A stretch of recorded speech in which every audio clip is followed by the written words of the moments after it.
A gente volta a falar do assunto mais quente do dia. Aliás, mercado financeiro brasileiro pegando fogo nessa sexta-feira, assim como todos os outros. Bolsa de Valores de São Paulo em queda de quase 3% agora.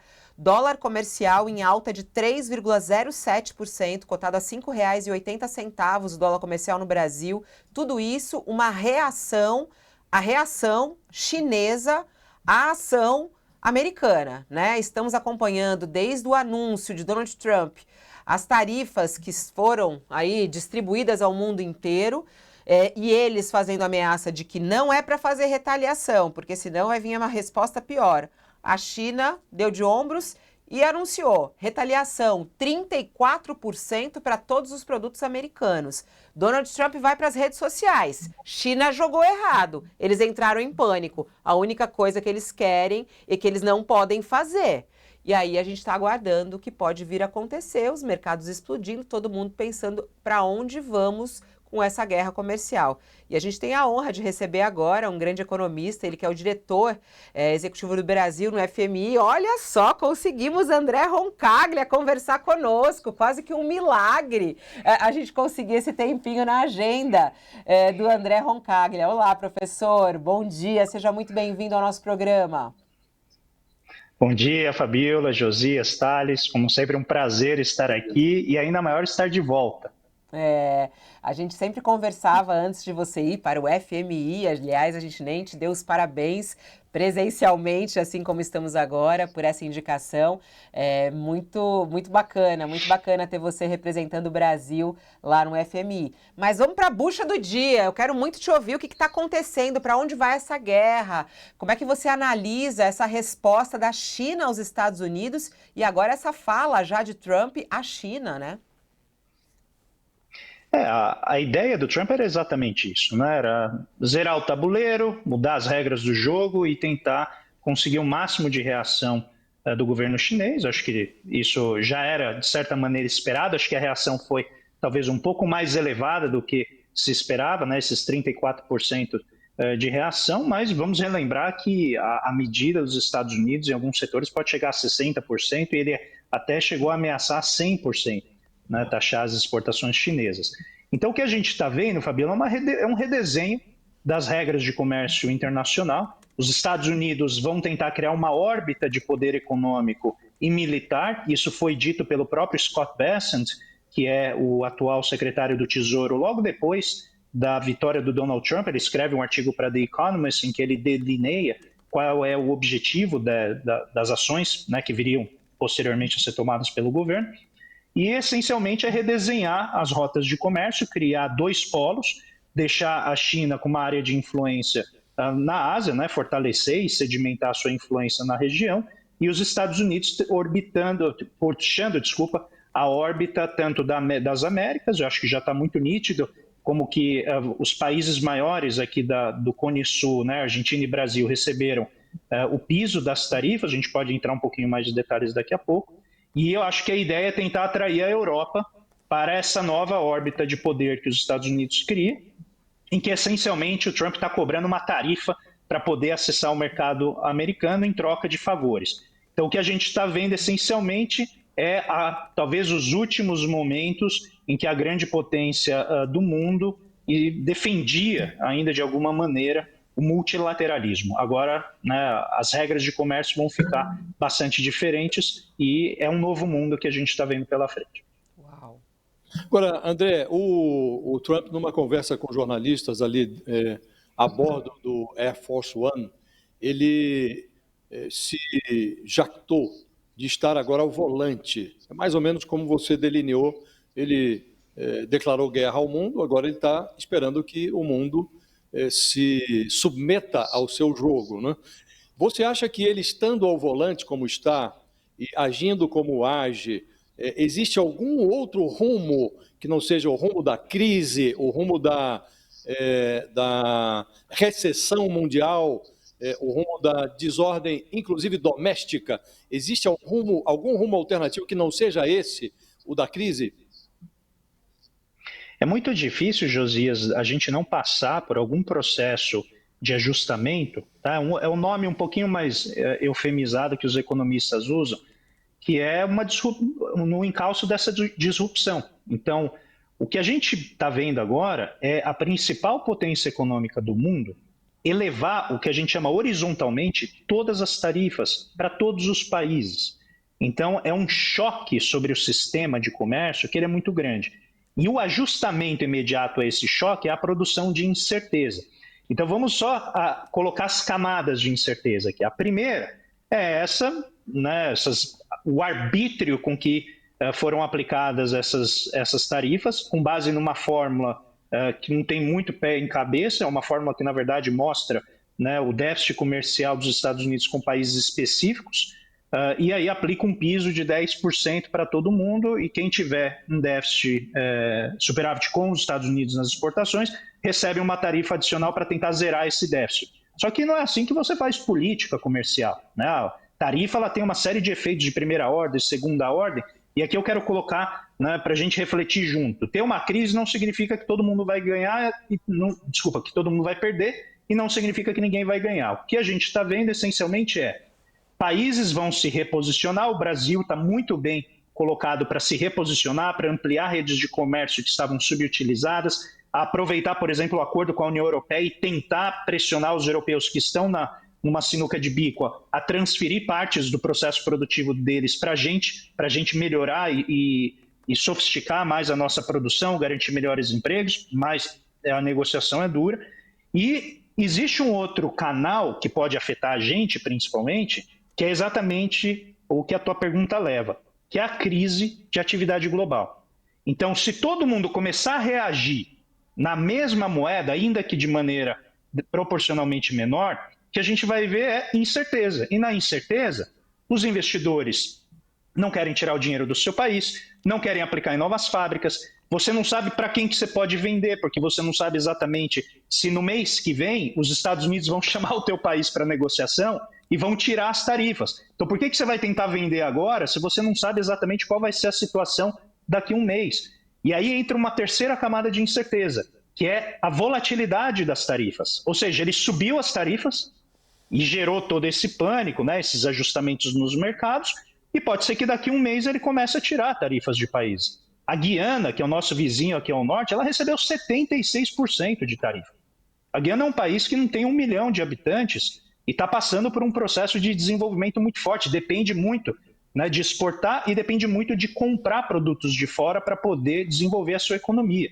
Então, o efeito aqui na nossa região ele vai ser dramático, vai ser um ajustamento forte. O Brasil, pelo seu tamanho, está bem posicionado, mas também é incerto qual vai ser o saldo líquido desse movimento. Então, o que a gente espera? Uma pressão inflacionária imediata, se ela vai se sustentar ou não ainda é mais controverso, e uma desaceleração. Por isso que estão chamando de estagflação, né? Eu tenho ainda minhas dúvidas que vai ser um fenômeno estagflacionário, que é a combinação de estagnação com preços elevados e crescendo, mas a sensação, né, a percepção inicial vai ser essa. Os preços vão continuar elevados, vai ter um aumento de preço por elevação de custo e a economia vai desacelerar. Mas isso no mundo todo, André, quando você está falando dessa previsão, é no mundo todo isso?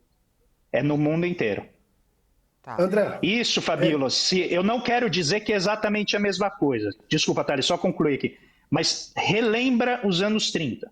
Tá? Os anos 30, depois da Grande Depressão, no início da Grande Depressão, a gente teve a reação dos países que começaram a subir tarifas, começaram a desvalorizar concorrencialmente suas moedas para tentar vender as suas exportações de maneira mais barata do que os concorrentes. Só que esse tipo de atividade coordenada, ele produz uma pobreza coletiva, tanto que se chama empobrece o teu vizinho, porque você desvaloriza o seu câmbio, suas exportações ficam mais baratas e teu vizinho não consegue vender para você do mesmo jeito, porque o produto dele ficou caro. Mas você consegue transferir o seu produto que você não conseguia vender em casa, você transfere para o vizinho. Quando todo mundo faz isso, o comércio internacional paralisa e a gente perde uma fonte de dinamismo. André, o que eu tenho visto da maioria das análises sobre essa situação são análises mais ou menos do curto prazo. O que está ocorrendo, o que vai ocorrer por agora. Você acha, há uma mudança, mas, no entanto, todo mundo fala que há uma mudança no comércio internacional, um marco. Isso veio para ficar? O Trump está impondo uma nova forma de comércio que veio para ficar, o mundo realmente vai mudar daqui para frente?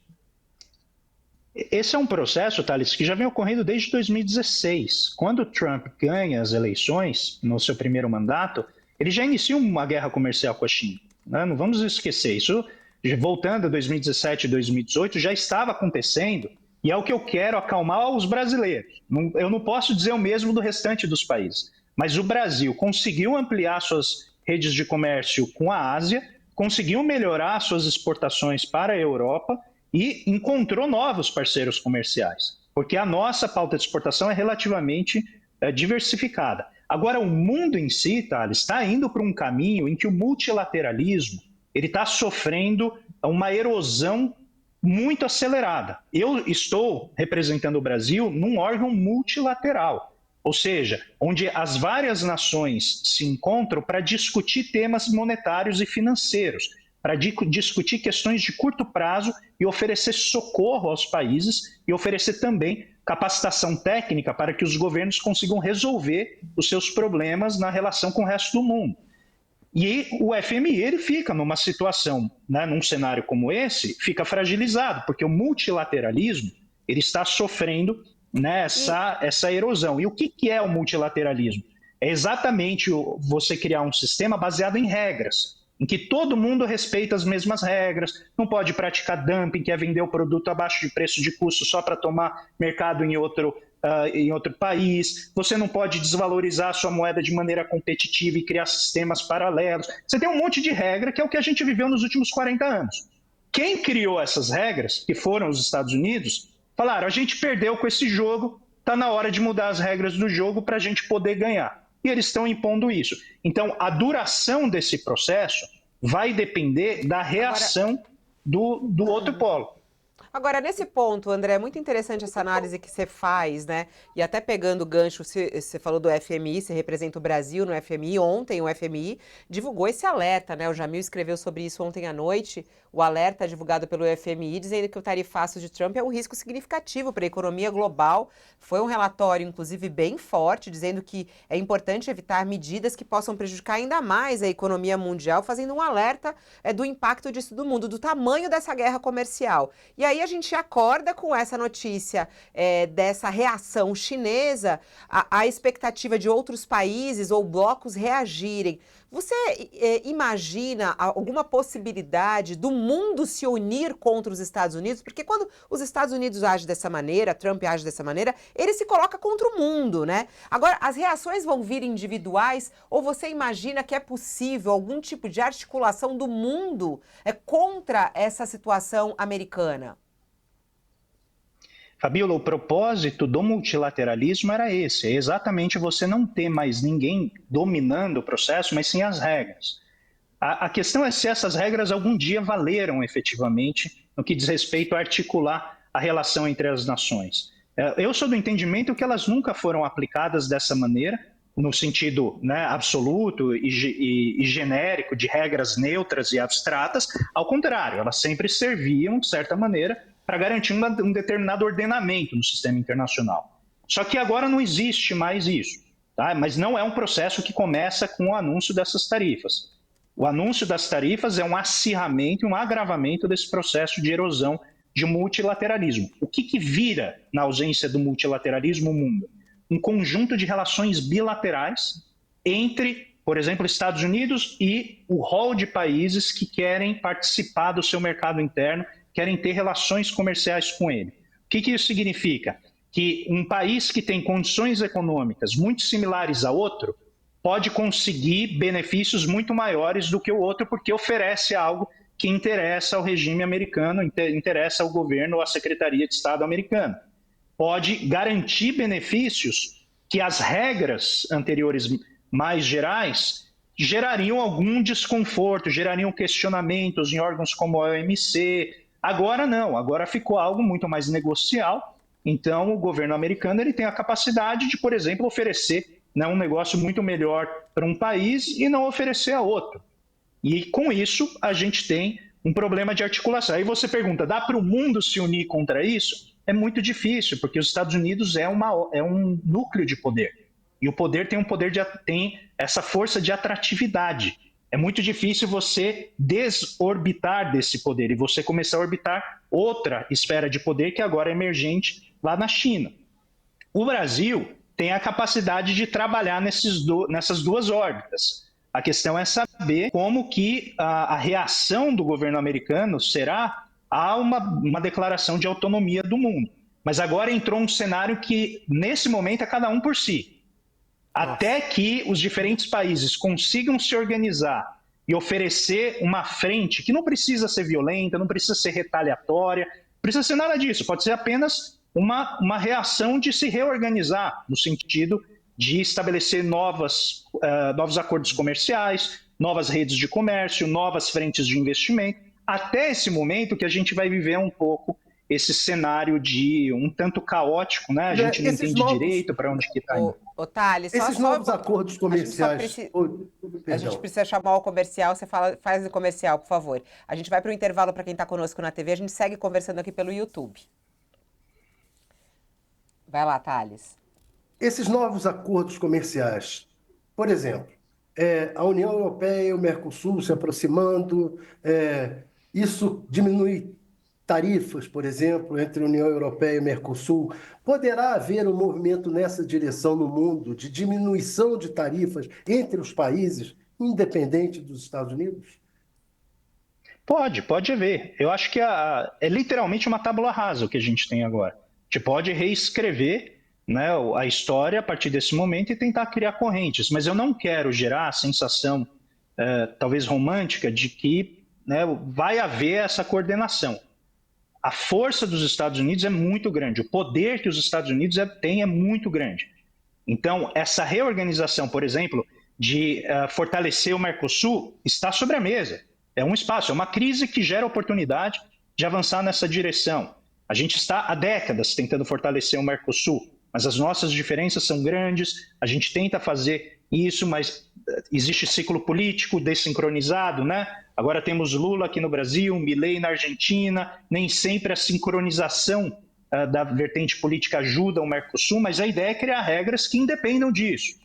A gente pode melhorar o acordo com a União Europeia, então tentar melhorar a transferência de tecnologia, tentar transferir etapas inteiras de produção que hoje ocorrem na Europa, a gente pode transferir para a nossa região, a gente pode trabalhar a integração regional, tentar ganhar e se beneficiar do potencial que o comércio local e regional pode produzir. Mas tudo isso vai exigir um esforço que eu quero frisar aqui para vocês, e eu sempre agradeço o espaço que vocês me dão aqui, porque a vertente de economia que eu defendo diz que o mercado não faz essas coisas sozinho. Então a gente precisa estruturar, precisa ter plano, precisa ter projeto. E agora essa crise está justamente exigindo isso dos países. Isso que eu e vários colegas já há muito tempo vemos dizendo, que o livre comércio não produz necessariamente o desenvolvimento econômico espontâneo, na ausência de políticas públicas, políticas industriais, políticas comerciais, agora se tornou uma realidade absolutamente implacável. É isso que os Estados Unidos estão colocando para o mundo. Eu vou mudar a minha política comercial, eu vou mudar a minha política produtiva e econômica, e todo mundo vai ter que se acomodar e vai ter que reagir, né, a esses novos tempos, essa nova orientação norte-americana sobre o mundo. Isso é muito forte, melhor desenhado impossível. Agora, correr atrás disso não dá, está acontecendo neste momento. Como vai ter toda essa articulação e esse fortalecimento dessas uniões, né? É isso que é muito difícil. A gente está retomando com quem está conosco na TV também, para que a gente possa fazer mais uma questão. Fica mais um pouquinho com a gente aí, André. Já vou passar a palavra para o Josias, mas nesse ponto, quando o senhor fala sobre retaliação, a grande pergunta agora nesse momento é: o Brasil deve reagir? Ontem a gente até entrevistava aqui um embaixador e ele dizia, essa lei da reciprocidade aprovada, né, e que foi ontem ressaltada pelo presidente Lula, coloca uma arma na mão do Brasil. O Brasil vai atirar? Ele precisa atirar? Não, acho que não precisa. Eu acho que nesse momento a gente está vivendo um terremoto. O Brasil que não tem muito hábito, né, e cultura de viver terremotos, que a gente está bastante isolado das linhas de falha, mas num terremoto a última coisa que você deve fazer é sair correndo, né? Você procura abrigo e fica parado. Como é um terremoto em escala planetária no sistema monetário e no sistema de comércio, Exatamente, o momento agora é de observar o que vai acontecer, deixar as peças caírem no tabuleiro e você começa então a ver qual que é a sua próxima jogada. Eu acho que o fato do Brasil ter uma ferramenta adicional é importante, que é uma ferramenta anticoerção, né? Os Estados Unidos tentam coagir o Brasil a fazer determinado acordo, impõe uma tarifa, a gente tem alguma ferramenta. Significa que a gente deva usar? Nesse momento, eu acho que o Brasil tem várias opções. A gente está no piso das imposições de tarifa, então eu acho que nossos concorrentes em vários mercados vão ser mais penalizados do que a gente.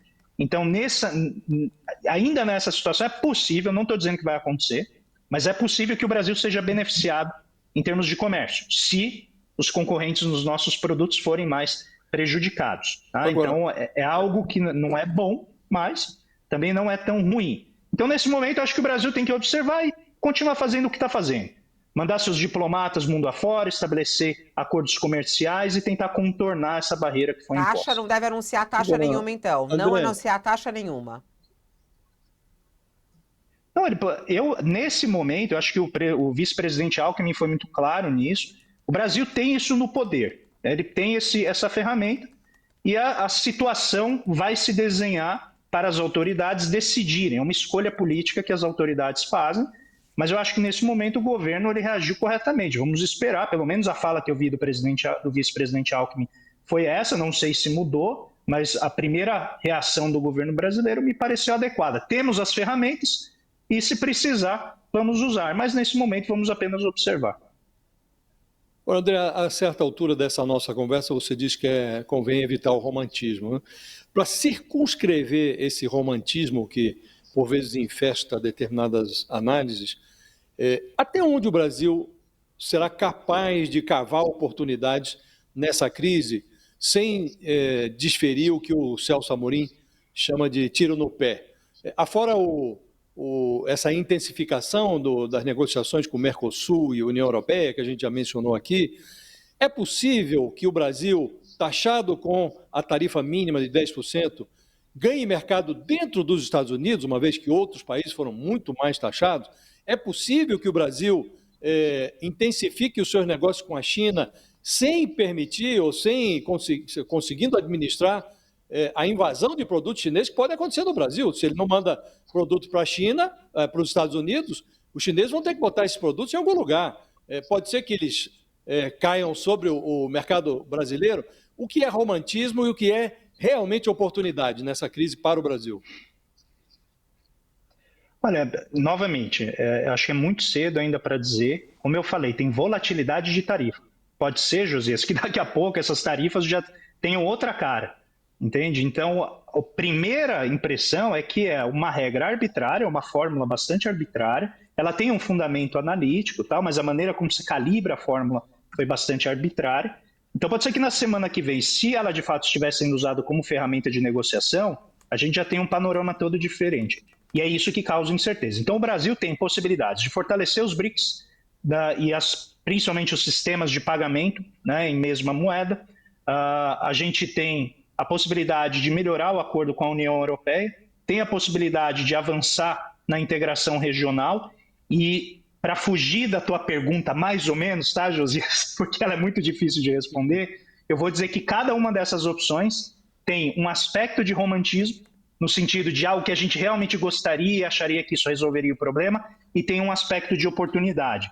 Aí, eu não sou especialista na área de comércio, para poder dizer como identificar e separar uma da outra. O que eu consigo te dizer é que no ambiente de incerteza e redefinição, todos os reajustes e redirecionamentos, eles carregam uma aspiração e eles carregam um risco de dar errado. Cabe aí a nossa diplomacia, cabe ao Ministério do Desenvolvimento da Indústria e do Comércio planejar essas rotas de uma maneira a construir isso. Não existe, infelizmente, uma saída simples, universal e abstrata para isso. É na negociação, é no avanço gradual sobre essas novas possibilidades. André, eu sei que você tem compromissos. Ele não cabe mais, Thales. Infelizmente não dá mais, porque a gente combinou o horário. Dá para última, Uma última eu posso e e ele eu tenho que precisava sair. muito falar sobre a questão que eu não abordei. Nesse momento, a Bolsa de Valores de São Paulo cai 3,22%, o dólar comercial sobe 3,34%. Qual vai ser o impacto no mercado financeiro brasileiro, isso hoje, André? Como é que você está vendo isso? Então, é muito difícil de saber, porque a gente ainda não entende como que o investidor está se localizando. A minha impressão é que o investidor está um pouco como barata tonta, porque qualquer pequeno sinal que aparece, ele tenta se posicionar, isso move o mercado. Então, é muito importante a gente, nesse momento, não se comover com a volatilidade de mercado. Tá? É muito importante, o mercado vai oscilar, porque ele reage a qualquer nova informação e ele tende a reagir exageradamente, porque ele toma uma informação como se ela representasse uma tendência ou todo. Mas isso, ao longo do tempo, vai se acomodar. Tá, Fabíola? Qual que é o problema? A maneira como a gente interpretava os investimentos mudou completamente. Porque a gente não sabe agora para onde que o investimento vai. A gente não sabe onde que está o retorno. Porque se eu aplico o meu dinheiro no Brasil e o Trump toma alguma medida que deprecia o câmbio, eu perco dinheiro como investidor estrangeiro. Então eu preciso saber se o lugar que eu vou não vai ter volatilidade cambial. Então é possível que o investidor fique jogando o dinheiro de um lado para o outro, procurando algum sinal rápido. Então a volatilidade, infelizmente, vai ser a marca dos próximos dias, mas eu sugiro aqui encarecidamente que as pessoas, quem está em casa, quem não tem a vida dependente da oscilação de mercado, né, não se comova com isso, deixa o mercado se ajustar e daqui a pouco a gente vai ter um pouco mais de clareza.